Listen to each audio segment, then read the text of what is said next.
tardes a todos. Estamos arrancando una nueva temporada de Dynamo. La verdad que de los proyectos que tiene Econojournal es uno de los que en lo personal más me entretiene, más me divierte. Es un espacio que creamos el año pasado con algunos referentes del sector de energía. Ustedes lo conocen. Estamos con Gustavo Lopetegui, está Nico Badano. En otros capítulos van a venir Nico Arceo, Juan José Aranguren, Flavia Rollón, Marina del Poyeto, Juan José Carvajales. Bueno, distintos referentes del sector. Y la idea, como siempre decimos, es hacer una especie de doble clic, tratar de darnos el espacio, que no es fácil en un tiempos donde todos corremos y demás, bueno, detenerse y pensar alguna cuestión trascendental o central de la agenda energética. Hoy, por ser el primer capítulo de la temporada 2, vamos a empezar haciendo, intentando trazar un contorno del año que tiene por delante el sector de energía. Por eso, sin más introducción que esta, aprovechando un poco que están dos economistas o dos personas que entienden mucho y tienen mucha sensibilidad en la mano, digamos, para decirlo de alguna manera, entienden bien el momento económico que está pasando el país. Son Gustavo Lopetegui y Nico Badano, lo decía recién. Vamos a tratar de tener una primera parte abocada a cuánto la macroeconomía que tiene Argentina hoy está marcando o puede marcar límites de la agenda del sector en materia de tarifas, precios de combustibles y demás. Gustavo, introducción, no sé si fue bueno o no, pero ¿qué estás viendo en función de una economía que tiene tipos de cambio bastante estabilizado, tiene una inflación decreciente, pero al mismo tiempo tiene todavía que actualizar o que recomponer precios relativos de la energía, como tarifas de gas, tarifas de electricidad, que están aumentando el 1 de abril? ¿Qué es lo que estás viendo de ese escenario? Hola Nico, bueno, para empezar el año, yo creo que la palabra clave es transición. Nosotros venimos en el país y especialmente en el sector energético de ponerle 20 años de gran desorden. Entonces, pasar de 2 décadas de desorden mayúsculo a algo más competitivo, ordenado, regulado, serio, no lo haces en un año. El año pasado, y dentro de eso, el año pasado hubo una fuerte actualización de tarifas y de precios, ¿no? Se empezó a implementar a principios de año, digamos que se terminó en junio, julio, con lo cual llevamos recién 8 meses de un sistema que cubre, en el caso de la electricidad y el gas, números redondos, algo más del 80% de los costos. Sí. Eso no lo teníamos desde el año 2005, ¿no? Obviamente falta 20, pero hoy cubrimos más del 80. Este 80, ¿de dónde lo saco? Son las tarifas actuales, solamente manteniéndolas en dólares, con los costos proyectados, con sus estacionalidades de invierno-verano. Hoy, si solamente actualizás las tarifas en dólares, o sea, 1% por mes, si nos creemos el crawling, la cobertura te va a dar 80%. Sí. El gobierno nos está dando señales, y a mí me parece correctas, de que este año no va a haber mucho más de actualizaciones. Estamos en medio de las audiencias públicas, de transporte, de gas, de electricidad, distribución del AMBA, y todos están pidiendo aumentos muy modestos, que sí, te diría, están dentro del dígito. Sí, de hecho el gobierno ya dijo que no va a autorizar subas de más de un dígito el próximo 1 de abril, y hay que ver cuánto lo Y seguramente va a ser en cuotas, sí. Con lo cual yo lo que creo es que y estamos muy bien con los precios de hidrocarburos, ¿no? Porque hoy particularmente estamos por arriba de export parity, porque con el Brent a 70, el precio del mercado interno te da... ¿Eso te parece natural o qué ves ahí? Porque es verdad, vos tomás el precio del Brent, que está en $70, después de pasar $80 hace un mes, bueno, asumió Trump y demás, el drill, baby drill y demás, sí, $70. La proyección o estimación de futuro de los precios del petróleo a nivel mundial es imposible. O sea, nadie lo sabe. Es el commodity más transado de la economía mundial, por lejos. O sea, es el precio de los precios más importantes de la economía mundial. Se mueve en el largo plazo o en el mediano plazo con oferta y demanda, pero la coyuntura manda mucho en el cortísimo plazo, y noticias o eventos geopolíticos pueden alterarlo. En el equilibrio de largo plazo, uno lo que vería es que el aumento de la demanda de petróleo está disminuyendo, lo digo de nuevo, el aumento de la demanda de petróleo, no es que llegamos al peak oil, Sí. pero si hace 15 años la demanda mundial crecía al 2% anual, hoy crece al 1% anual. Se está ralentizando, Se está digamos. ralentizando y tenés países como China, que ya prácticamente dicen que han llegado a su tope por el reemplazo de coches eléctricos por los Tremendo de eso. combustión interna, con lo cual del lado de la oferta vemos que se seguiría morigerando porque el aumento de los países en desarrollo apenas compensa lo que dejan de aumentar los países desarrollados y China. Y por otro lado hay oferta abundante de petróleo, con lo cual uno vería más tendencias a la estabilidad o a la baja que a la suba. Con Ok. lo cual, en el mediano plazo, en el interir, hay una invasión en Medio Oriente y se te va el petróleo a 100. Eso puede pasar. Pero hoy, a los efectos nuestros, estamos en export parity bien.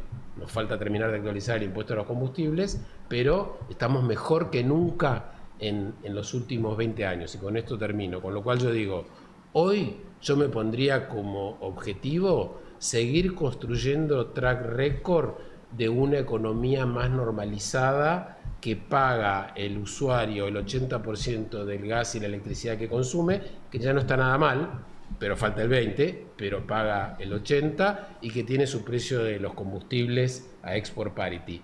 Que ya eso es un montón, pero para seguir avanzando necesitas construir track record de precios y tarifas, o sea que esto sea algo que se vaya afianzando en nuestra manera de ser, en nuestra cultura y que sigamos por ese camino. Y dos, construir track record macro, porque este es un sector súper intensivo en capital, con lo cual depende de la tasa de interés, del costo de capital, un montón. Y también el país lleva con una inflación más baja 8 meses. Entonces hoy no veo grandes cambios para el 2025, sino que lo que veo es ya mantener lo que tenemos. No estaría nada mal para seguir construyendo ese track record. Me quedan 1000 preguntas para hacerte, pero ahora lo vamos viendo en el programa. Nico, ahí coincidís bastante con lo que dice Gustavo. Vos el año pasado, y me parece que está bueno traerlo a colación, planteaste esta necesidad de ser muy pragmático y ser muy inteligente en el avance de esa transición que habla Gustavo ahí. Sí, porque lo que yo decía, y sigo pensando eso, es que la agenda en términos de contenido y básicamente de secuencia de la normalización del sistema energético tiene que ir muy pegada a la política económica, a la agenda de la estabilización económica. De hecho, hemos discutido acá, creo que con Juanjo, esta cuestión de mi visión, y creo que es compartida por muchos, de que durante un tiempo largo me parece bien que energía esté dentro de economía, sí, y que el equipo de energía sea un equipo completamente alineado con el equipo económico. ¿Por qué? Porque un desajuste entre esas dos agendas es complicado para la macro, pero también para la micro del sector. Entonces, lo que yo creo es que por momentos, con el enorme esfuerzo que Gustavo comentaba recién que se hizo, a veces pareciera que la estabilización macroeconómica estuviera terminada, y eso no es así. De hecho, nosotros hoy todavía tenemos una situación muy irregular, que es el cepo, con una enorme discusión respecto de qué va a pasar cuando salgamos del cepo. Hay control de capitales muy estrictos, Argentina no volvió a los mercados de capitales, es decir, todavía hay un montón de cosas. Entonces, es más, ahí en Empiria hacemos un cálculo que es la cobertura del 80% que mencionaba Gustavo. Si la calculás con un tipo de cambio real, no quiero decir de equilibrio porque me van a venir todos los trolls encima, pero con un tipo de cambio promedio, simplemente como referencia de los últimos 25 años, como todos los costos son dolarizados en esta industria, y está bien que sea así, la cobertura te baja al 60%. Claro. Es decir, la cobertura de masa cuando dejó el gobierno con el tipo de cambio oficial era altísima, pero en enero era 20%. En enero de 2024. Entonces, yo no sé cómo va a terminar esta discusión de si estamos apreciados o no, a qué tipo de cambio real de equilibrio vamos a ir, pero todavía no la podemos dar por saldada. Entonces, en ese sentido, yo creo que sería bueno que desde el sector seamos prudentes en el ritmo de la consolidación de la normalización, que se está dando y es un gran activo del gobierno. Pero, de hecho, viste, y lo hablamos de una discusión también respecto a algo que mencionaba Gustavo, que es el costo del capital. Para una discusión tarifaria de fondo, que implica establecer contratos que lo más importante es que se cumplan hacia adelante, con concesionarios de transporte y distribución. ¿qué tasa de interés usás? ¿La del pasado o la del futuro? Bueno, obviamente las empresas van a decir, mirá, yo quiero ver el futuro, porque Argentina todavía es Argentina de hoy. ¿Sabes qué, Nico? Detenete ahí porque está bueno eso que planteás. Y generó algo. Esto pasó medio por alto en la agenda. De hecho, nosotros en Econocerna lo tocamos muy poco porque llegamos tarde al tema, lo entendimos tarde. Que es que el gobierno, hará 2 meses, corrigió fuertemente la tasa de rentabilidad, la UAC, que le aplica de Nor y de Sur. Y cuando uno preguntaba, che, ¿por qué se corrigió tanto a la baja? De hecho, sigue siendo un tema que genera ruido, incluso con inversores. Lo que te decían del Ministerio de Economía es, porque cuando Eduardo Rodríguez Chirilo, en la gestión anterior de la Secretaría de Energía, definió la tasa de rentabilidad de Nor y Sur, tomaba los indicadores del pasado, o sea, el arrastre de inflación, todos los indicadores de los últimos 2 años de la Argentina. Y lo que dice Economía es, si vos querés recomponer un futuro, no podés tomar los indicadores distorsionados del pasado, con lo cual achicó mucho la tasa de rentabilidad, la UAC de Nor y Sur, la bajó al 6,28%, creo, del 10 y pico que estaba. Claro, pero desde que se dio esa discusión y vos la sacaste en Econocerna, hasta hoy creo que el riesgo país subió 200 puntos. O sea, Argentina sigue siendo un país volátil y es normal, como decía Gustavo, no arreglás una situación de 20 años o 30 de crisis en un año. El gobierno a veces, para darse un poco de manija, dice, no, ya hicimos las reformas, ya hicimos todo, esto es espectacular. La verdad que han hecho un montón de cosas positivas, pero yo creo que lo más importante es que las tarifas se hayan recompuesto, aunque sea al 80, depende, ¿no?, en cada segmento, que no caigan en la tentación de volver a retrasarlas. Qué sé yo, hoy vi positivamente que aumentaron el impuesto a los combustibles un poquito, el mes pasado lo habían dejado congelado, es decir, la tentación de usar a la energía como un ancla siempre está. Hoy se está usando el tipo de cambio como ancla y veremos qué resultados tiene. Y el tipo de cambio como ancla, a veces en el sistema energético, da una sensación de que vos tenés precios en dólares que ya están bien, pero no cantemos victoria antes de tiempo, eso es lo que yo digo. Y bueno, tratemos de ir avanzando en estas cosas, vamos a hablar de otros temas, ¿no?, más estructurales, de inversión, etcétera. Pero yo creo que en cuanto a decir, bueno, yo ya estoy en condiciones de mirar hacia adelante porque tengo una economía macroeconómicamente estable, me parece que corres el riesgo de que si tenés volatilidad, destruyas una vez más la credibilidad de esos pasos que vas dando hacia adelante. Recién llegó Diego Werner, que es el titular de Aires Renovables, una de las principales consultoras de energías renovables que tiene la Argentina. En un ratito vamos a hablar un poco de una licitación que lanzó el gobierno para instalar por primera vez en la historia unidades de almacenamiento y baterías. Gustavo, perdón que nos vamos por la tangente ahí, pero digamos, Nico decía, bueno, todavía estás a mitad de camino en una apertura de la macro, tenés que ir construyendo una historia de liberación o de levantar restricciones cambiarias. Ahí, a grosso modo, digamos, ¿por dónde, cómo avanzaría? Porque ahí yo lo que veo a veces cuando se da la discusión pública de hay que levantar o no el cepo, parece que es A o B. Es hoy tenemos situación A, que es con muchas restricciones, hay que ir a B, levantar todas las restricciones. Y en el medio, para mí, tenés A1, A2, A3, A4, A5, hasta llegar a B, digamos. Pero ¿cómo hay que pensar esa discusión para no caer en una simplificación que te lleva a cometer un error? Porque por ahí levantás todas las restricciones o levantás más restricciones de las que podés y tenés que volver para atrás. ¿Cómo pensarías ese problema? Sí, digamos? yo te soy sincero, no me animo a opinar sobre ese tema. Bien. Porque si bien la política cambiaria, monetaria en general es compleja, en Argentina es mucho más. Porque llevamos mucho tiempo muy mal. Y esto se basa fundamentalmente porque no tenemos moneda, porque nos la destruimos. Entonces en la Argentina el dólar es mucho más que el valor de equilibrio entre el comercio de bienes y servicios. Esa es una parte del rol que cumple el dólar. En Argentina el rol es el refugio de valor. Yo siempre cuento desde el medioevo que en los manuales militares de las naciones europeas estaban las cosas que había que hacer cuando empezaba la guerra, ¿no? Y desde que existe el papel moneda, uno de los capítulos es emitir, o sea, falsificar moneda del enemigo, infiltrarte en el campo enemigo, ¿para qué? Para socavar el orden social y generar el caos, ¿no? Y eso se hacía. Hay una película buenísima que se la recomiendo a todos que se llama Los falsificadores, que trata de un caso durante la Segunda Guerra Mundial en un campo de concentración que llevan a unos judíos que sabían imprimir billetes, les hacen falsificar libras esterlinas con amenaza de muerte, lo hacen, tiran esas libras esterlinas desde aviones, eran perfectas, los billetes de 5 pounds, y estuvieron en circulación hasta el 70, que el Banco de Inglaterra no era capaz de reconocer si eran falsos de lo bien que estaban hechos, ¿no? Wow. Y las tuvieron que cambiar. Cambiaron el modelo de 5 pounds para poder sacarse encima los falsificados. Y el objetivo de esto, ¿qué era? Subvertir el orden económico y generar caos social. Bueno, nosotros nos hemos autoinfligido eso durante, ¿cuántos? 70 años.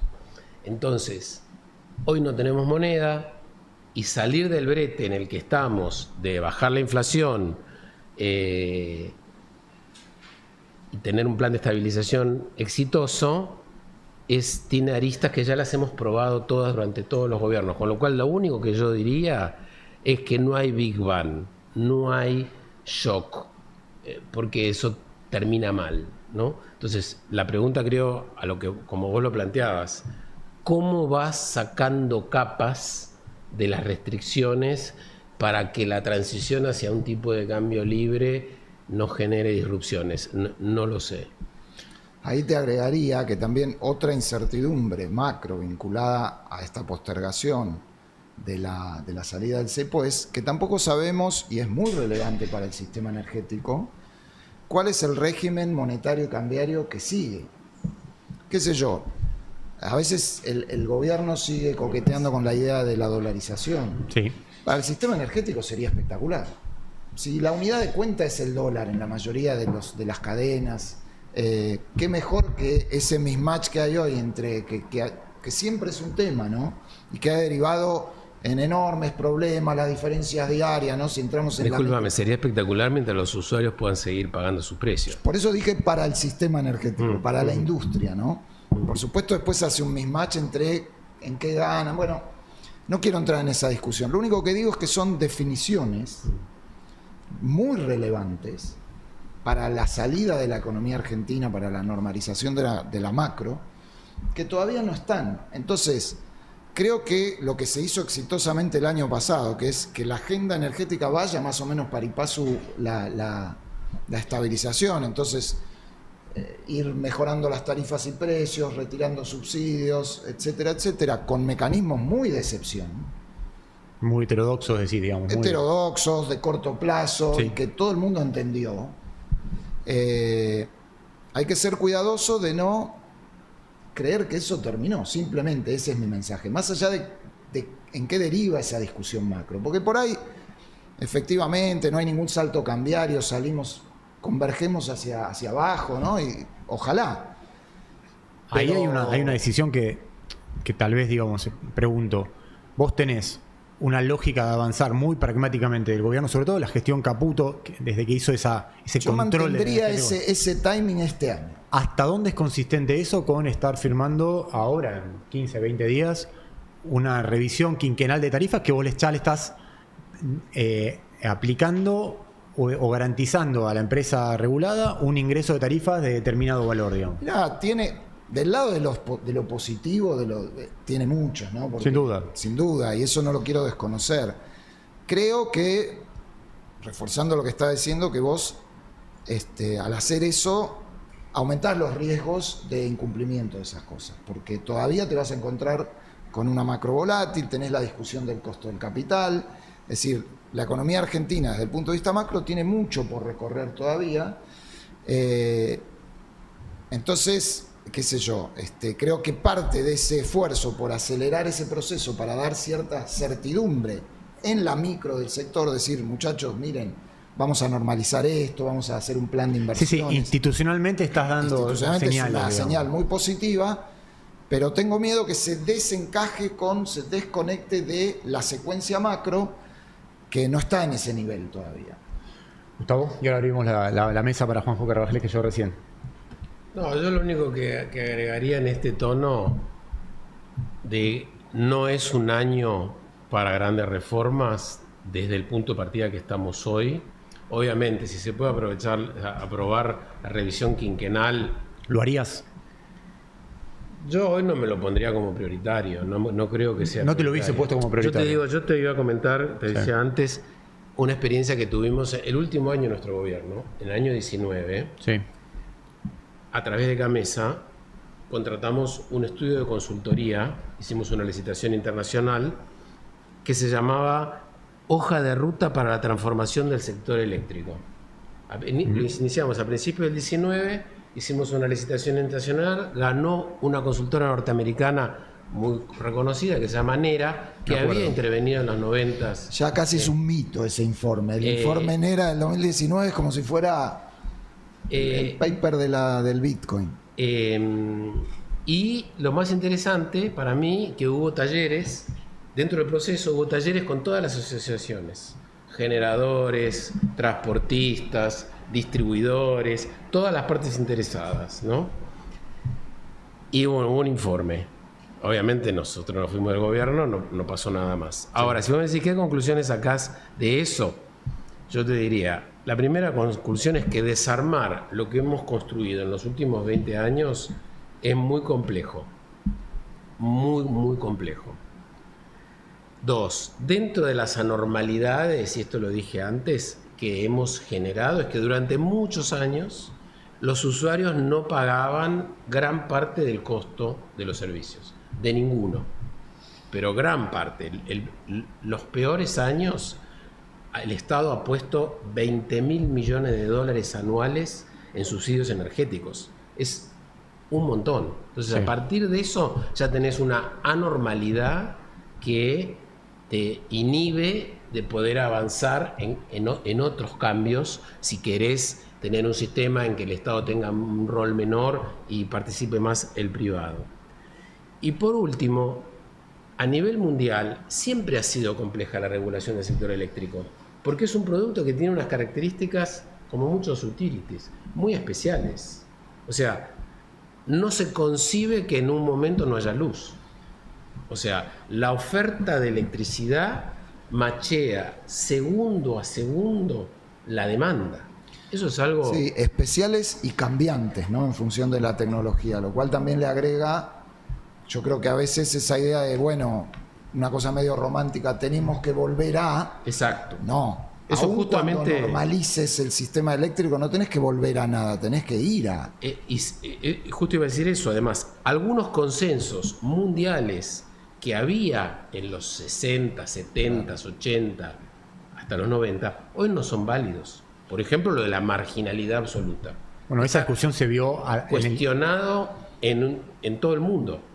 Está buenísimo esto que está Y diciendo. además, esos consensos, esa complejidad, aumenta un montón con la llegada de las renovables, porque son energías interrumpibles aleatoriamente. Algunas sabés, solar a la noche no hay nunca. Ahora, viento, hay veces que hay más en invierno, más en verano, y hay veces que un día en particular está nublado o no hay viento y debía haber, y es un problema, como pasa hoy en Europa, que es el más avanzado de eso. Eso te genera una inestabilidad en el sistema enorme, que lo hace, que la regulación la hace más compleja todavía. Entonces, yo digo, frente a esto y la situación que describía Nico de nuestra precariedad macroeconómica, institucional, política, hoy no es el momento para encararlo. El año pasado se hizo una corrección enorme. De esos 20.000 millones de dólares que nos llegó a costar el sector energético al bolsillo del Tesoro, el año pasado fueron 7.000. Y este año, más o menos, con los precios que tenemos hoy, va a ser 4.000. O sea, bajamos un montón. Todavía nos quedan 4.000 y que la madeja de desarmar esos 4.000 no es fácil. Entonces yo lo que digo es, sigamos, consolidemos esto. Vos decís que vos no avanzarías con esta reforma del sector eléctrico que lanzó Yo el creo gobierno. que podés avanzar simbólicamente como está haciendo el gobierno en cosas muy marginales, en lo nuevo. Pero además te digo, si hoy las urgencias pasan más por transporte que por generación. Hoy, si sigo teniendo el costo de capital del pasado, para tomar las palabras de Nico, y poner nueva capacidad de generación es un proyecto de 25 años. No lo empezaría este año. Bueno, pero mirá qué interesante lo que está diciendo Gustavo, porque vos tenés adentro del gobierno, por más que está invisibilizada esta discusión, y de vuelta nosotros deberíamos, desde conocerla, visibilizarla mucho más, vos tenés una discusión fuerte que se dio entre Carlos Bastos, Rodríguez Chirilos, de ir lo más rápido posible a un sistema marginalista, similar a lo que eran en los 90, por eso hay que eliminar el rol de Camesa, el intervencionismo de Camesa.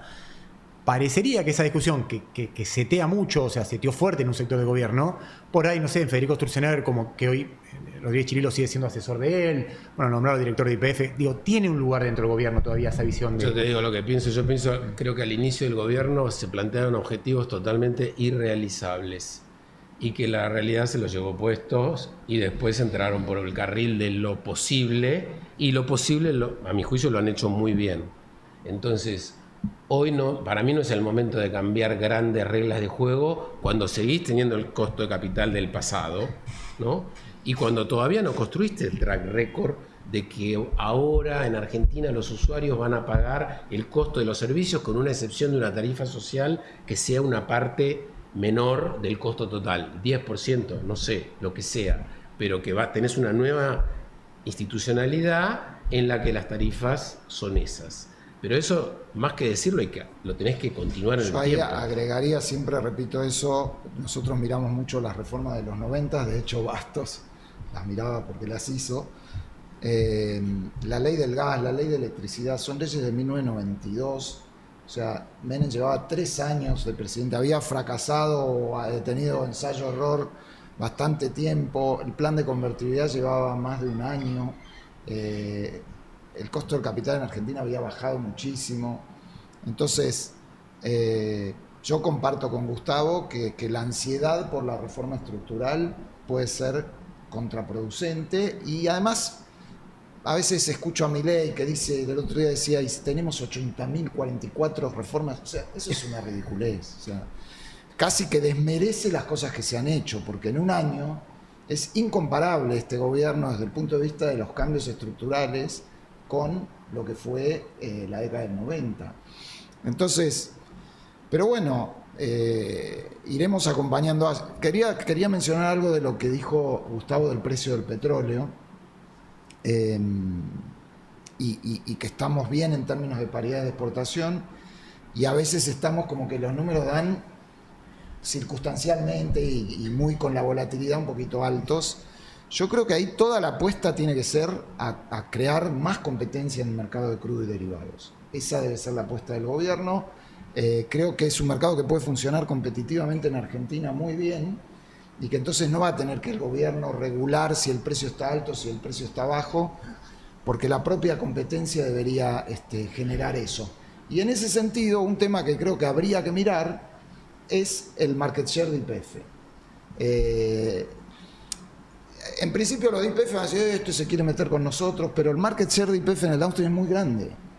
Y eso ha generado la tentación histórica de que todo gobierno finalmente use a YPF, también, y no me parece mal el año pasado, sí, como la herramienta, llamémosle sutilmente, de guía de precios en el downstream. Para mí, un gran logro de la Argentina va a ser cuando eso se termine, pero se termine fácticamente, no solo porque tenés un gobierno que no cae en esa tentación, sino porque YPF, que va a ser una gran compañía, porque no puede hacerlo. No lo puede hacer, porque hay más competencia, porque tiene, no sé, el 20-25% del market share y hay otros jugadores y hay jugadores que son traders que traen combustible de afuera. Creo que eso sería, no sé si, no es un objetivo de YPF, es un objetivo de política pública, de defensa de la competencia, no digo para hacerlo ahora, sería contradictorio con lo que decía. No, igual está pero buenísimo. Es un tema de discusión ese, porque no es normal que YPF tenga arriba del 50%. Lo que pasa es que, fíjate la volatilidad. En febrero, principio de febrero, el gobierno postergó la actualización del impuesto a los combustibles porque el Brent estaba llegando o estaba un poquito por arriba de $80. Entonces dijeron, para no meter más presión en el surtidor, congelemos la actualización del impuesto a los combustibles y el aumento que se dé en las estaciones de servicio, que se lo repartan entre los productores, refinadores, productores de bio, ok. Ahora el precio se bajó $10 hasta $70. Y el gobierno autorizó una suba del ICL, el impuesto al combustible líquido, de 5 pesos para las naftas, cuando venía siendo de 10. alguien te podría decir, che, pero ¿por qué no le aumentaste ese aumento? No, que aparte hay que explicarle a la gente que no se escucha, Sí. que el impuesto a los combustibles quedó con una cosa rara, que es pesos por litro. Por lo tanto, cuando nosotros decimos aumento, en realidad es un ajuste por inflación, que en el caso del IVA o del impuesto a las bebidas o cualquier impuesto indirecto, como es porcentaje del precio, va Exacto. acompañando. El impuesto a los combustibles, lo que le ha pasado desde hace mucho tiempo, y este gobierno no ha logrado recuperarlo del todo, es que ha perdido espacio. O sea, Sí, va durante el gobierno cayendo. anterior. Sí, igual te digo, es marginal lo que estamos discutiendo. Sí, sin duda. El gobierno lo ha ido actualizando Sí. y creo que está haciendo él mismo, si no lo aumenta, porque Sí. fiscalmente se siente cómodo para no hacerlo y lo ha ido corrigiendo. Ahora déjame agregar una cosita más con respecto al sector eléctrico. Yo no haría grandes licitaciones para aumentar la capacidad de generación hoy. Trataría de hacer cosas como lo que han hecho, de tratar de tener más disponibilidad, corrigiendo los precios de la parte fija para que estén disponibles máquinas que hoy no lo están. Y segundo, no me parece mal que tengamos que importar electricidad en algunos momentos del año. Hasta te diría, Argentina ha importado muy poca electricidad históricamente. 22 y 23 subió hasta 8% del consumo. El año pasado bajó un poco. Pero un sistema que está preparado y organizado para que en los 15 días pico por determinadas cuestiones tiene que importar electricidad, a lo mejor es más barato que tener que construir capacidad de generación que la tenés que pagar todo el año. Entonces, no le tengamos miedo. Si uno tiene acuerdos firmados como tenemos con Brasil de intercambio, como en Uruguay, con Bolivia, con Chile, podés tener un sistema más eficiente y en algunos momentos del año o por determinadas emergencias tener que importar. Y en esta coyuntura de que todavía nuestro costo de capital es muy alto, ¿qué es lo que significa? Que para aumentar la capacidad de generación tenés que hacer un PPA, que Camesa tiene que comprometerse a un precio por 14 años en dólares. Que este gobierno más no quiere hacer. O sea, Bueno, yo creo que no queda, hasta que Argentina no tenga un track record de estabilidad macroeconómica y tarifas, va a ser difícil aumentar la capacidad de generación si no es con algo parecido a un PPA. Ahora, el PPA puede ser a qué plazo, con qué precio. En la medida que tu costo de capital sea menor, vas a poder acortar el plazo del PPA y bajar el precio. Si lo haces hoy y tu esperanza de que el año que viene va a ser mejor, es una mala decisión. hagamos un punto ahí, ampliemos la mesa, porque me parece que este tema da para seguir hablándolo. Juanjo Carvajal, llegaste un poco más tarde. ¿Qué estás viendo un poco de todo lo que fuiste escuchando? Como también disparador del año, digamos, en materia de energía. Bien. Primero, saludarlos a la audiencia, celebrar la segunda temporada de Dinamo como espacio plural de intercambio y reflexión de ideas. Lo llamamos charlas de energía, pero a veces metemos temas como la macroeconomía, cuestiones globales. Porque está interrelacionado, digamos. Exactamente. Y yo me voy a permitir arrancar después del verano con otro tema que me preocupa mucho y que también hace al ecosistema donde la energía funciona en nuestro país, ¿no? Y que es la institucionalidad. Pero no la institucionalidad del sector energético, que es parte de lo que estuvieron hablando. Regulatorio, además. Sí. A nivel país. Te voy a poner 4 ejemplos. Río Negro quiere cobrarle regalías a los constructores del oleoducto Vaca Muerta Sur. Hay una discusión ahí. Neuquén quiere cobrarle regalías a YPF por la producción de gas que usan sus yacimientos. Hubo una causa judicial. Sí. Estamos discutiendo el nuevo rol de Camesa en los contratos de Plan Gas. Hay productores que dicen esto va contra los derechos adquiridos. Eso se puede llegar a judicializar. Y tenemos la noticia que cada tanto aparece del juicio en Nueva York, ¿no? Por la expropiación de YPF. Imaginemos que un día, como hipótesis, la Cámara de Apelación de Nueva York dice, tiene razón el Estado argentino, esto es una cuestión soberana, tiene que ir a los tribunales locales argentinos. Que es el planteo histórico de la Argentina, digamos. ¿A dónde te llevan esos 4 puntos? A la Corte Suprema de Justicia de la Nación. Nuestra Corte. Todo termina ahí.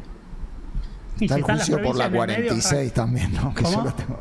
Está el juicio de Tecpetrol al Estado por la exactamente, 46. por la 46. si Lo lo suspendieron, vamos- porque cuando entraron al Plan Gas tenían que suspenderlo, por lo menos. Suspendieron en el margen. Sí. Creo que no suspendieron el pasado. No, No, el pasado suspendieron no, el pasado no. no. El conteo, Se paró el ¿no? Que se dice, conteo. exactamente. Se paró el Te conteo. digo Bueno. porque soy el culpable. ¿Qué me preocupa? ¿Qué me preocupa?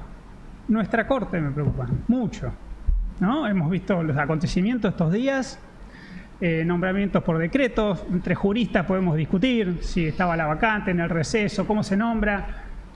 Vemos cómo asume un juez, ¿no? Que sabe de energía, digamos, alguien que está en el sector, pero asume, Manuel García Mancilla. exactamente, de una manera irregular, o por decirlo menos, no habitual. Y todo eso hace la institucionalidad. El presidente abre la sesión legislativa el 1 de marzo. Bueno, toda la oposición no va, o gran parte de la oposición no va a ese acto institucional que está en la Constitución. Podría ir con cartelitos, decir esto no me gusta, pero no va. Y los pocos que van no aparecen en la filmación. O sea, parecía un congreso localista, ¿no? Oficialista. Y a los pocos que van después los maltratan. A alguien que es un cuasi funcionario, a un diputado. O sea, todo, poner poder judicial, poder legislativo. Me parece que hay un nivel de degradación que después acá nos matamos discutiendo cuestiones de energía, pero esta es la superestructura, ¿sí? Digamos, me pongo más en politólogo, digamos. Esas instituciones tenemos que cuidarlas. ¿Vos sí que eso permea hacia, por ejemplo, aquel que está definiendo una inversión en Argentina? O sea, como... A mí me parece central, digamos. Todos nosotros hablamos con inversores de afuera. Primero te dicen, ¿va a durar mi ley? ¿Cómo van a salir las elecciones? Pero después la tercera pregunta es esto: ¿y qué va a pasar con los jueces de la Corte? ¿Y qué va a pasar con las mayorías en el Congreso? ¿Y qué va a pasar con los periodistas maltratados? Digamos, hay todo un clima político que a mí me parece que no ayuda a que podamos ir resolviendo estos problemas que vemos nosotros, que después los funcionarios de segunda línea, debajo del ministerio, bueno, se rompen el lomo tratando de resolver, pero... Mira, yo te digo una cosa, me encanta el espacio de Dínamo, que es plural, sí, pero yo nunca pensé que iba a estar de acuerdo con algo con Juanjo, nunca, en ningún tema. Y la verdad que coincido 100% con lo que acabas de decir. Para mí la preocupación de la Corte es tremendo. Lo que está pasando es lo peor que puede pasarle al progreso de Argentina en ese sentido. La designación por decreto, decís de vos. No por decreto, y la calidad de las personas que se designan. O sea, el padre del Institutional Economics dice que las instituciones, para ser aceptadas, tienen que generar un consenso a partir de que sean vistas como legítimas y justas. Bueno, para mí todo lo que está pasando con la Corte, que es la cabeza de una de las principales instituciones de cualquier república, es una catástrofe. De que nombren a una persona que hay un consenso sobre su falta de idoneidad en todos los sentidos. Entonces, y eso se queda ahí por 20 años. Entonces, es gravísimo. O sea, no cuestionas tanto el instrumento de designación por decreto, no. El instrumento también, porque el instrumento es estirar la letra para usarlo en un sentido que no está previsto. O sea, no está previsto nombrar a un juez por decreto 3 días antes que empiece el periodo. Porque lo que te dice el gobierno es... Vos tenés un funcionamiento en la práctica de la Corte con 3 jueces, digamos, que también está corrido de un mundo ideal o del mundo que debería funcionar. Yo propuse dos personas para que asuman, el Senado no los vota, entonces... Sí, bueno, pero la Constitución dice que si no los vota tiene que proponer otros, no que si no los vota le habilita. Nosotros nombramos inicialmente 2 jueces por decreto y fue un gran error. Después nos sumieron hasta que finalmente el Senado los votó, con lo cual esos 2 jueces que están hoy tienen, uno con 60 votos, el otro con 58 votos, de los mayores consensos que se generaron después. Pero fue un error haber nombrado por decreto. ¿Por qué? Porque ahora están usando ese antecedente. Y ese es el tema de las instituciones. Por eso vamos a tener 4 de 5. ¿Viste? Entonces, 4 de 5 por ese día. Eso es muy malo. Bien, déjame introducir 2 temas más, ahora sí, bajando un poquito. Uno que es como el gran proyecto país que tenemos, que es exportar GNL, ¿no? Sí. Lo está llevando adelante la industria, con YPF a la cabeza. Y hay un dato que pasó así medio en el verano, entre tantas noticias. YPF celebra un acuerdo o un principio de acuerdo con la India. Vaya, el presidente hace todo. Sí, fue Horacio Marín, presidente de YPF, una especie de... No era un memorando de entendimiento, no era un MOU, sino que era otro tipo de contrato. Creo que hasta está antes del MOU, o sea, imagínate el nivel de... Bueno, pero lo cierto es que fue un paso en pos parte de prensa. Exactamente, un paso en pos de... Ellos dicen que está por arriba un poquitito, en términos de jerarquía de estatus. ¿Con quién se juntó Marín? ¿No? Se junta con un ministro, se junta con presidentes de empresas, que son todas subsidiarias de empresas públicas. En la India. En la India. Entonces, ese es un gran avance para Argentina, que necesita a los compradores. ¿Quién va a ser el off-taker para después buscar cómo financiarse? Y yo digo, la India, ¿qué hace Argentina por ese intercambio comercial con la India? Argentina país, Argentina su cancillería, Argentina su política exterior. Pongo la India porque se dio ese ejemplo.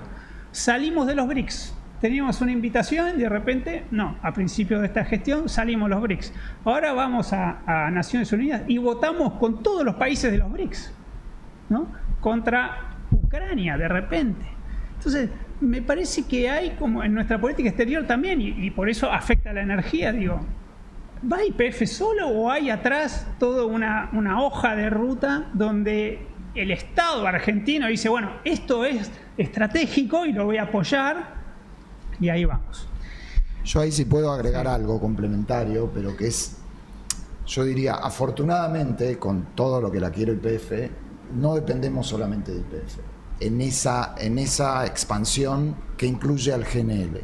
Porque YPF, que ojalá que se concrete ese proyecto, viene, ¿no?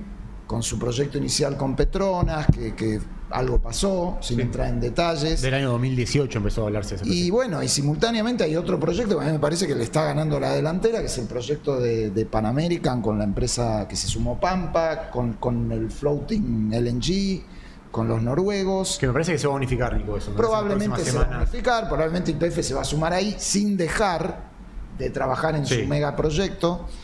Entonces, yo creo que esa es una gran ventaja. A veces cuando yo miro como con perspectiva histórica cómo está hoy la industria, nosotros hoy tenemos un ecosistema de compañías tan amplio y tan diverso, porque en algún momento era YPF con sus contratistas. Bueno, no, está YPF, pero también hay compañías privadas, locales, internacionales, independientes, integradas, viejas, nuevas.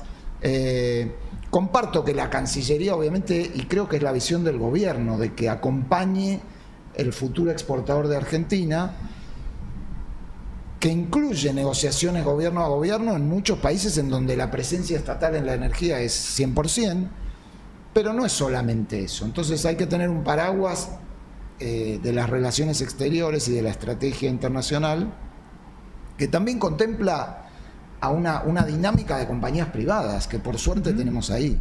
Totalmente. Bien, y un punto más. No me voy a meter en el affair Libra, no soy especialista, pero quiero destacar un aspecto. Imaginemos que esa iniciativa del presidente a través de su red social hubiera salido bien. ¿Cuál era la finalidad? Cuando uno vuelve al primer tuit, decía fondear a las pymes, pequeños emprendimientos, pequeñas empresas. Si eso salía bien, bueno, íbamos a tener de dónde financiar algunos proyectos, no sé, algún unicornio que estuviera creciendo, o el sector productivo, pyme en nuestro país, conocemos todas las empresas de servicio, Vaca Muerta, todo ese ecosistema. Bueno, no salió bien esa iniciativa, ya lo sabemos. ¿Qué otras iniciativas hay para ese sector? ¿Qué estamos viendo? Entonces, cuando uno mira por parte del gobierno, lo único que hay es el RIGI. El RIGI es para grandes inversiones. Quedaste afuera. Entonces, lo que viene es por el costado del gobierno. Y mucho está pasando en el Congreso y no lo estamos viendo. Muchas iniciativas para modificar el RIGI, para ampliarlo, para complementarlo, y siempre mirando a las pymes, a las micropymes, etcétera, y en algún caso son legisladores oficialistas. Entonces yo creo que ahí hay que ponerle el foco, porque en algún caso se sienten en desventaja, quieren poder importar como van a hacer las grandes, y en otros casos simplemente quieren ir a otro tipo de negocios de una escala menor. Pero bueno, si le creemos al presidente y que esté interesado en que las pymes avancen, bueno, busquemos herramientas, instrumentos, porque a la vez no hay obra pública. Entonces, bueno, ¿cómo vamos a ayudar ahí? Y nosotros lo vemos, Vaca Muerta, falta infraestructura, logística, un montón de cuestiones que no son las grandes operadoras, van a venir otras. No, totalmente, necesitas mucha empresa metalmecánica, mucho insumo más. Diego, decíamos recién, le vamos a incluir a Diego Werner, que es el titular de Aires Renewables, una de las principales consultoras que laburan en proyectos renovables. El gobierno lanzó, hará cosa de 30 días, una licitación para empezar a instalar unidades de almacenamiento de baterías, digamos, de grandes baterías por hasta 500 megawatts, que es un montón, digamos. Y es algo que por lo menos tecnológicamente creo que se conoce poco en Argentina. Hay países como Chile y algunos más que tiene mucho más experiencia en esto. El mundo, los países desarrollados se están metiendo mucho más tecnológicamente con esto.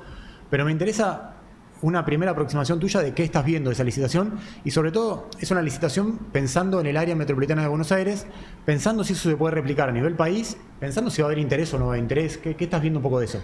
Bueno, hola, buenos días a todos. Gracias, Nico, por la invitación. Tremenda mesa, me siento como holgado. A ver, te cuento un poquito sobre esta licitación que llamó Alma GBA. Esto surge de una manifestación de interés que se hizo sobre el final del gobierno anterior, en donde se convocó a las empresas a decir: les interesa participar en el almacenamiento, presenten proyectos y expliquen cómo quisieran ser remunerados de forma tal de que el Estado no se vea perjudicado y que el sistema se vea robustecido. Hubo como 20 expresiones de interés, manifestaciones, proyectos diferentes. De ahí surge un trabajo que hace Camesa, que desprende esta licitación que se publicó hace una semana. O sea, se viene hablando hace como un mes, hace una semana salieron los pliegos. Es una licitación que busca, te diría, de alguna forma de emergencia, robustecer el sistema en AMBA, en este caso de norte y de sur, por dos cuestiones. La primera es porque venimos viendo una serie fuerte de cortes de luz en esta zona. La segunda es porque son, diría, del país las distribuidoras con más espalda para poder firmar contratos que no va a firmar Camesa, que van a firmar directamente con Edenor y Edesur. Porque esto sería una primera avanzada donde exista o se simule una firma de contrato entre Edenor y Edesur como distribuidoras y generadores. Exacto. O alguna empresa que más allá de que existe una garantía. Exacto, Camesa, digamos, no se sale en absoluto todavía. Camesa se queda dando una garantía de 12 meses, todavía hay que ver si son continuos, 12 meses esporádicos, o sea, no está claro todavía, pero Camesa sigue, digamos, dando un soporte que tiene que ver con la financiación. Hoy día, si tuvieras un contrato con Edenor y Edesur y no tenés ningún tipo de respaldo ni garantía, sería difícil o sería más caro. Okay. Lo ves en el precio de la energía que te propone el tipo que participa en la licitación, digamos. Exacto, claro. Las garantías, digamos, las garantías que van a dar los proveedores de tecnología, los fabricantes de baterías, están asociadas con tener un garante del cual vayan a cobrar. Ok, ¿y cómo funciona la tecnología? ¿Te almacena es por 4 horas, digamos? O sea... Esta licitación busca tener 4 horas de almacenamiento diario, en donde los APP, los oferentes, van a instalar digamos, son contenedores. Desde el punto de vista técnico, es un contenedor de 20 pies en el cual entra entre 4 y 5 megas de potencia. Esto se mide en potencia por hora, son 5 megas por 4 horas.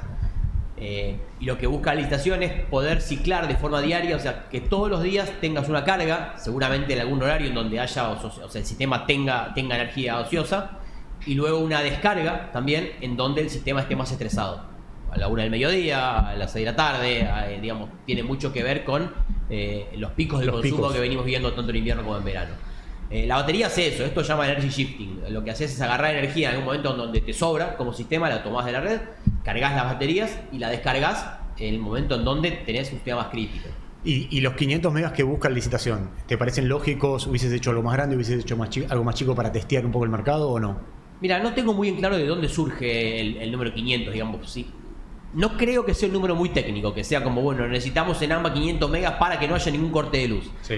Creo que tiene que ver más con una primera iniciativa.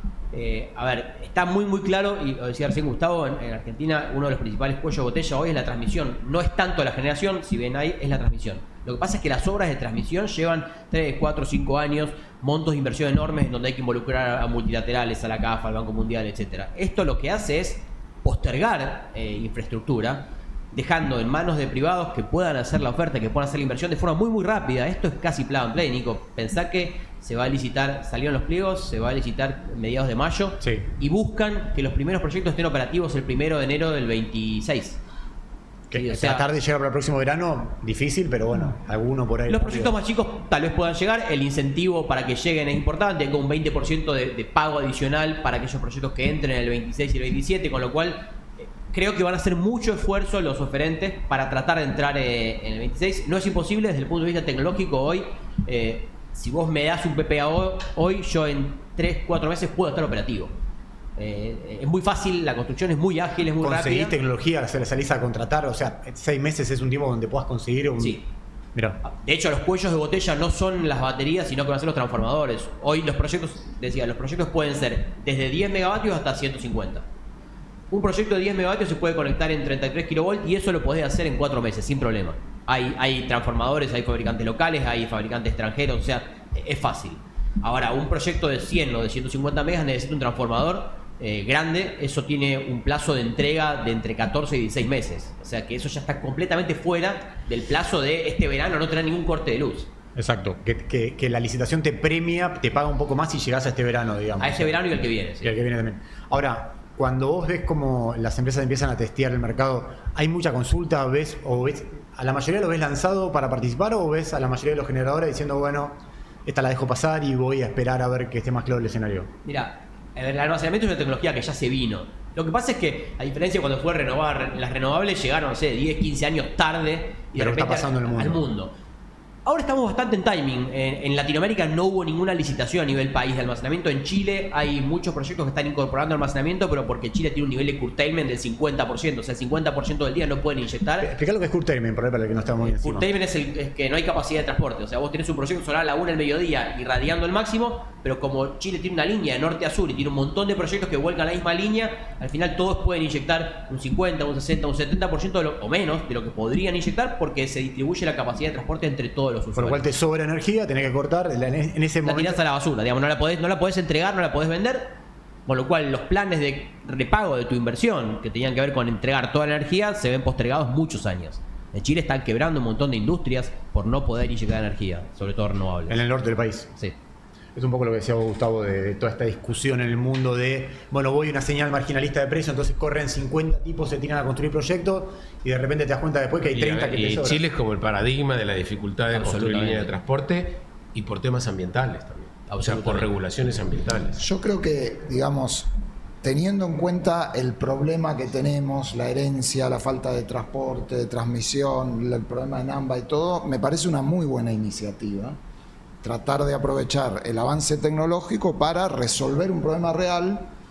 Por supuesto, no conozco la comparación de precios y de costos bien hecha entre que no sea solo timing, ¿no? Porque a veces por un problema de timing terminamos pagando cualquier cosa, pero en este caso me parece correcto tratar de empezar a ensayar la solución a un problema con una tecnología nueva que no va a ser excluyente de que en el futuro, cuando tengas un costo del capital más bajo o cuando logres un esquema para que se invierta en transmisión, eso avance, pero me parece interesante y ojalá que haya compañías que se presenten para empezar a testear ese mercado, porque resolver la cuestión del almacenamiento en el sistema eléctrico es fundamental.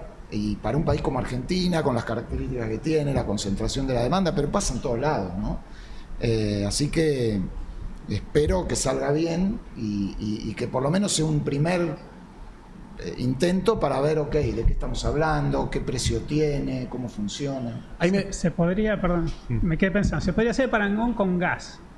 ¿Por qué no pensamos alguna solución también para el gas? ¿no? Bueno, se Muchas aprobó. empresas han tratado. Se aprobó en la ley de hidrocarburos un capítulo de almacenamiento de gas, se reglamentó, todavía creo que no hay Pero proyectos grandes. trato de pensar un poquito más allá, una idea que no la tengo cerrada, pero yo estuve en la planta de peak shaving de Naturgy. Digo, ¿no habrá tecnología hoy disponible para que los privados entrando al RIGI o donde sea puedan presentar algo así? ¿Por qué no pensar cuánto hace que tenemos el buque de Escobar? Desde 2011. está ahí. 11, sí. Un taxi bajándote la ficha. Siempre YPF y Enarsa pensando si se podía construir algo en tierra. Ese almacenamiento del gas te sirve, lo vas goteando así y te sirve todos los inviernos, más allá de que te entran los barcos. Vos tenés ahí guardada energía. Se puede pensar algo en tierra, algunos tanques, algo similar a estas baterías por el lado del gas. Tal vez hacer ahí un La match. tecnología existe, Europa tiene depósitos por 1/3 del consumo anual, ¿no? El tema es costo de capital. Absolutamente, eso es lo que iba a decir. Las baterías han bajado de costo, o sea, 4 veces en el último año, acompañados de la baja en el costo del litio. O sea, estamos en un costo increíble en un momento. Seguramente seguirán bajando, esto es parecido a los paneles solares. La fabricación en China de baterías ha bajado 4 veces el costo en el plazo de un año. Con lo cual digo, eso no sabía. es impresionante. Y sigue, o sea, vos ves una curva que todavía tiene para aterrizar. Sí, no sé cuánto, pero sigue bajando. Tiene que ver con la fabricación en China, con el volumen de fabricación en China y con el nivel de competencia. Había una fábrica, hoy hay como 15 o 20 de primera línea y después debe haber miles por debajo. Sí. A lo que voy es que, y recién decía Nico, veo muchísimo interés en la licitación, estoy sorprendido para bien de empresas, en principio locales, digamos, todavía no estamos viendo inversión internacional o extranjeros, en principio locales queriendo meterse. Por lo que vemos hay un precio techo, hay un precio máximo en el cual se puede ofertar, con lo cual no va a ser, o sea, no va a encarecer el sistema, eso por primera línea, y por segundo, no va a ser un negocio increíble para aquellos oferentes. Creo que tiene más que ver con empezar a meterse con una tecnología que ya vino, con empezar a hacer los primeros pasos, con empezar a ver cómo operarla, cómo almacenar, cómo inyectar. Por ahí creo que veo el interés. O sea, cuando corres un proyecto, el gobierno creo que fijó un precio tope. $15.000 el megavatio. Está abajo de lo que era Terconf, que era la licitación de ampliación del parque de generación termoeléctrica, que había lanzado el gobierno anterior y este gobierno lo canceló. Que eso era 18 más un plus, no me acuerdo bien cuánto era. Vos ves, cuando corres los proyectos te dan márgenes más bien acotados. Sí, rentabilidades lógicas de un proyecto de inversión en Argentina no dan así un 20% de TIR que decir me tiro de cabeza junto a Friends and Family y hago un proyecto. No. O sea, son rentabilidades súper lógicas en un mercado argentino. Creo que los que se van a meter, y le digo, veo muchísimo interés, tiene mucho más que ver con empezar a jugar con el almacenamiento, que es una tecnología que ya está existente en un mercado en donde hoy es en AMBA. Yo creo que se va a expandir al resto de las provincias. O sea, de hecho la licitación invita al resto de las provincias a adherir. Lo que pasa es que el plazo para adherir de otras distribuidoras no creo que sea corto. Pero como te digo, posterga inversiones que hace muchos años no se hacen. Diría casi del gobierno de la gestión de Macri que no hubo grandes inversiones en infraestructura. Se está necesitando, no se hacen, llevan mucho tiempo.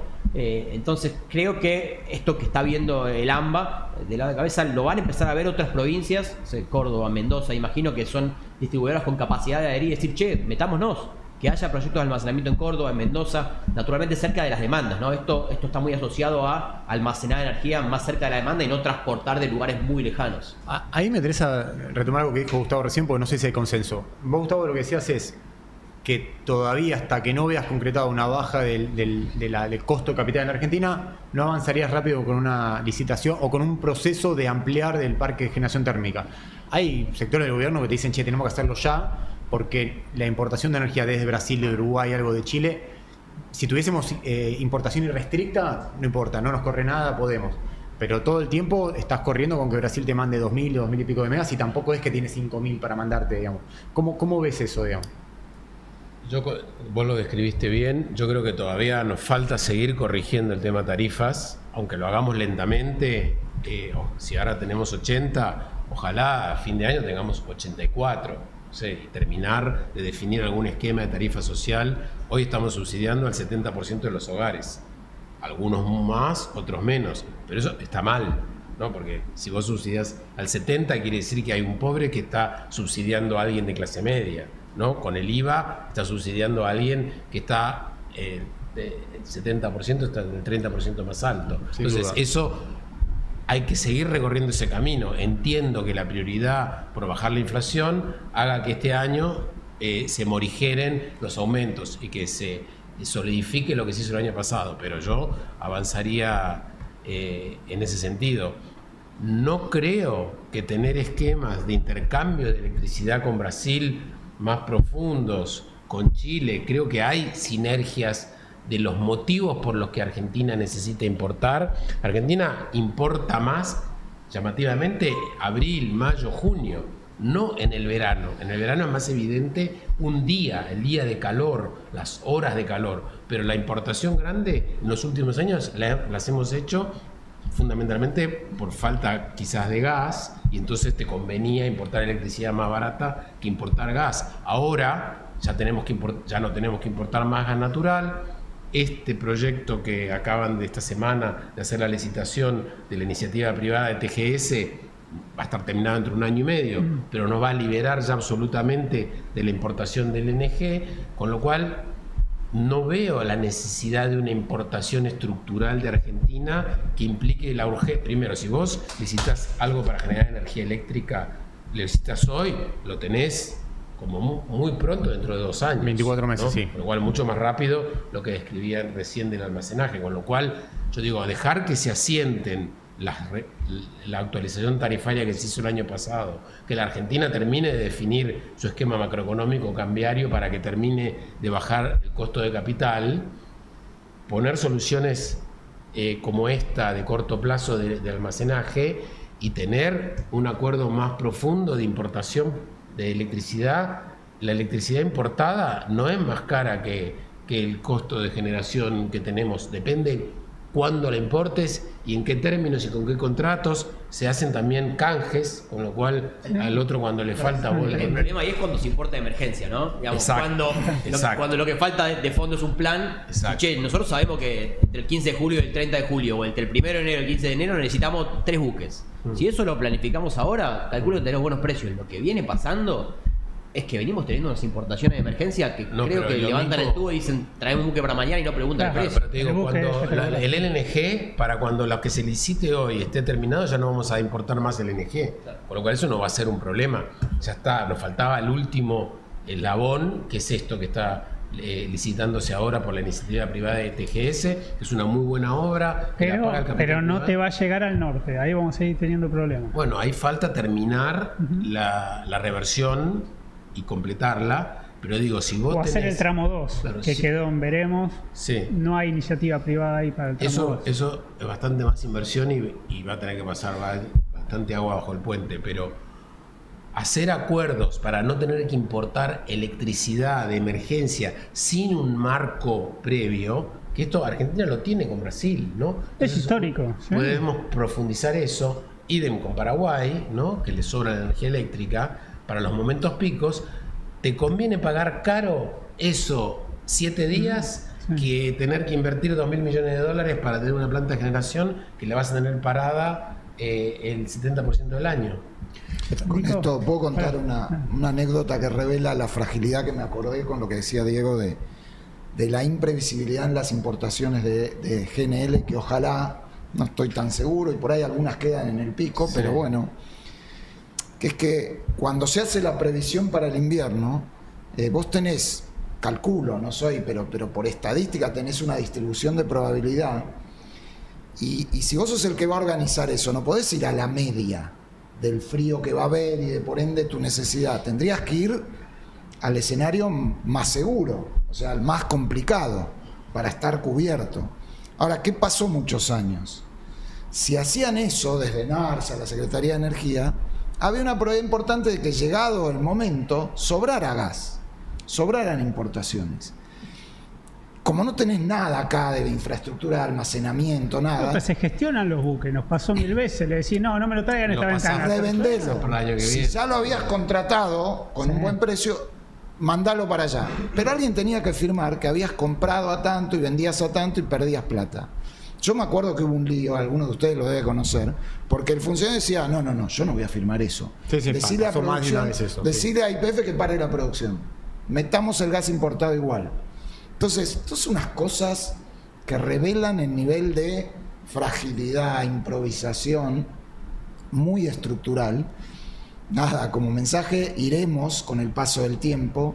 Yo creo que está bueno respecto a lo que le preguntabas a Gustavo, y esta iniciativa del almacenamiento es un buen ejemplo, y el uso, aunque sea de garantía de CAMESA, no caer en cosas dogmáticas. Si hoy CAMESA es un instrumento para abaratar el crédito en la transición, lo tenés que usar. Lo tenés que usar.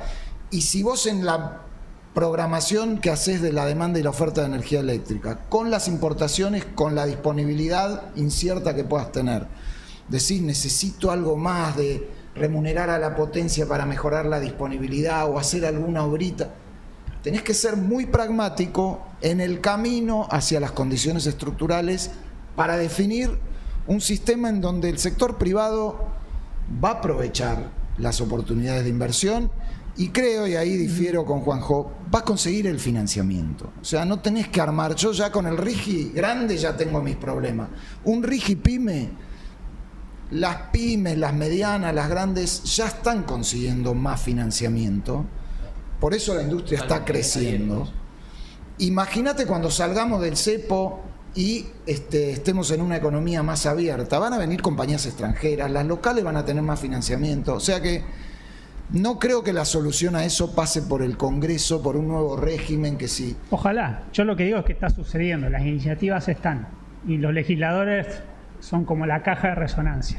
Quiero hacer una reflexión, Nico, porque en el último programa, el año pasado, yo te dije que se había perdido todo el año en materia de energía. Sí, sí, ¿no? hiciste todo un poco así.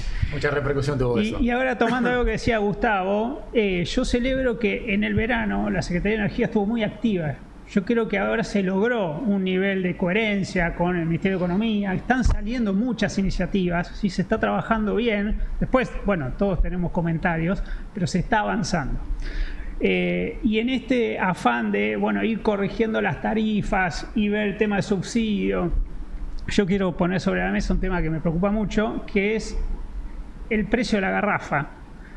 Pero no en tanto GLP, que el gobierno yo creo que hace bien, que es fomentar la exportación, porque todos los países de la región son deficitarios. Argentina tiene ahí una oportunidad, y con Vaca Muerta, y con la separación, etcétera.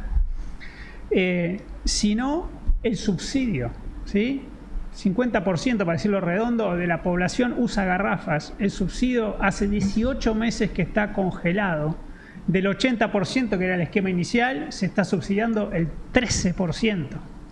Ahora, uno pregunta, ¿eso es así? ¿Y por qué no hay un estallido social? ¿Por qué no lo vemos todos los días en la noticia? Bueno, lo que está pasando debajo de la mesa es que el gobierno nacional se retira y aparece en las provincias. Entonces vemos noticias de Tierra del Fuego, de Misiones, de Formosa, de Santa Cruz, donde son las jurisdicciones locales las que tienen que salir a decir, el programa de garrafa social, garrafa para pero todos. Pero en garrafa social, en GLP y también en electricidad, las provincias del norte, porque eso es un tema para debatir largo, digamos. Pero sí, es cierto, es como que me hacía acordar los 90, ¿no? Como, pasa de lo nacional a lo provincial, las empresas públicas, la salud, la educación. Ahora está pasando con los subsidios. Bueno, son las provincias las que tienen que salir a contener a su población ante este desfasaje. Y eso también, ahí va a haber una canasta de subsidio ideada, ¿no? Y no tenemos noticias, no sabemos, para un lado, para el otro, pero todavía no hay nada. Sí, es cierto que el tema de la gestión de la Secretaría de Energía se ve mucha más articulación y más ritmo, más potencial. El gran tema por ahí sigue siendo el tema de transporte eléctrico, donde evidentemente la Secretaría de Energía quería avanzar por una línea, que era crear un cargo fijo para que toda la demanda, todos los usuarios en nuestra casa, paguemos un plus en nuestra factura para financiar obras de transporte. Y hay un sector de gobierno que yo sigo identificando con que nombraba antes, con el ex secretario de Energía, Eduardo Rodríguez Chirilo, y otros asesores de gobierno que dicen, esto lo tiene que hacer el mercado. Bueno, entonces están trabajando en una licitación para que aparezca un privado que pueda financiar ex ante, digamos, antes de la construcción de la obra. Y la verdad que veremos qué sale, todavía no se conoce el pliego y no sé cuál es la concreción. Para ir cerrando, ¿quién quiere, Gustavo, un cierre? No, yo no, ya hablé un montón. Sí. Creo que la palabra clave en todo es transición. No pretender resolver temas de muy larga data en poco tiempo, pero no generar inconsistencias nuevas, ¿no? Pero creo que el nombre del juego este año pasa más por la macro que por el sector energético. El sector energético está muy bien, o sea, nosotros ya lo damos por un hecho, pero crecer 10% al año la producción de petróleo, estar terminando las obras de infraestructura que se están terminando para los oleoductos, para la reversión del norte, esta nueva obra que dije recién de la iniciativa privada para ampliar el Perito Moreno. Entonces se está viviendo un momento que no recuerdo otras épocas en que sea tan claro. Las empresas están invirtiendo 10.000 millones de dólares al año, reinvirtiendo ganancias, están los precios alineados, con lo cual digo, viste cuando dicen el profesor de tenis, si vas ganando no cambies de cómo estás jugando, ¿no? Nos quedan varios temas, el tema de, lo tocamos la vez que viene, pero me interesa conocer la opinión sobre qué están viendo las empresas internacionales, porque uno ve que no están en la misma por ahí tesitura que las locales en términos de expansión, de inversión, pero bueno, lo dejamos. Creo que hay un tema de percepción de riesgo argentino. O sea, si vos padeciste como extranjero, nosotros como argentinos lo padecemos, pero no nos queda otra porque somos argentinos, nos gusta vivir acá y tenés entonces en tu cabeza un bias a que esto va a estar mejor. Ahora, si sos un extranjero que durante 20 años no pudiste repartir dividendos y ahora ves que tu activo vale y te están ofreciendo y lo podés monetizar, y bueno, me voy a un lugar que no tenga que estar preguntando todos los meses si me dejaron sacar la plata o no. En eso yo creo, viendo el vaso medio lleno, yo creo que si tenemos expectativas de que este proceso de normalización y de mejora de la economía argentina se va a consolidar en el mediano plazo, esta etapa es una gran ventana de oportunidad para las compañías locales. Recién mencionaba Diego en este tema de almacenamiento, pero en muchas discusiones de inversiones, cambio de manos, activos, proyectos, las internacionales que ya se quemaron con Argentina varias veces, algunas para traerlas de nuevo, no sé, hay que esperar 50 años, y otras, lo primero, o sea, con el cepo, con todo esto, te dicen, no, mirá, yo prefiero esperar. Ahora, hay oportunidades de negocios, hay financiamiento externo para actores locales que están aprovechando esas oportunidades y con precios de los activos o con rentabilidades que todavía son muy atractivas si las cosas salen bien, ¿no? Así que yo creo que eso es una oportunidad porque probablemente si las cosas salen bien, después van a entrar otras grandes compañías internacionales. Y una cosa agrego de lo que decía Juanjo, yo creo que también está por discutirse más adelante, cuando la estabilización pueda dar lugar a esas discusiones que además tienen que involucrar al Congreso con una institucionalidad distinta, no con DNU y llevándonos por delante todo, que es el rol de la nación y el rol de las DNU provincias. 70 todavía está pendiente en la Corte, otro tema que el va a rol de llegar la ahí. nación y el rol de las provincias, porque es muy difícil, en lo que mencionaba él, de una eventual reducida política de subsidios a la energía, es muy difícil llevarlo adelante cuando la jurisdicción y las responsabilidades son tan mezcladas. En gas tenemos todo, en electricidad no, en GLP un poquito. Entonces, creo que eso merece una discusión que es cómo hacemos para que las provincias tengan lo que tienen que tener, pero la nación también tenga capacidad para llevar adelante la política energética como un todo. Le agrego una cosita, no sé en qué está este tema de la unificación de los entes, que se puso ahí como si fuera un tema presupuestario. La verdad que es una falta de respeto tratarlo como un tema presupuestario, como que te vas a ahorrar $50 por mes. O sea, ahí esa unificación, si se hace, tiene que responder a un diseño, a una visión de la política energética, y es muy difícil unificar cuando el Enargas tiene jurisdicción en todo el país y el ENRE, en las condiciones actuales, la parte de supervisión sobre la distribución tendría que pasar a la Ciudad de Buenos Aires y a la provincia de Buenos Aires. Entonces, hay toda una discusión ahí pendiente que no habría que hacer ahora, pero que nos queda como desafío. Juanjo, Diego, para cerrar. Yo quiero cerrar con un tema extra energético, ya que es la primera sesión y tiene que ver con una recomendación de lecturas del verano. Bueno. Traje acá. Pero algo tiene que ver con esta Segunda mesa. coincidencia, Juanjo, hoy acabo de terminar ese libro. Bien. Acabo de terminar ese. A verlo. Han Kang, ¿sí? La última premio Nobel de literatura de Sur Corea. Tiene sus primeras novelas, está muy conocida. Yo recomiendo esta, una clase de griego que es deliciosa.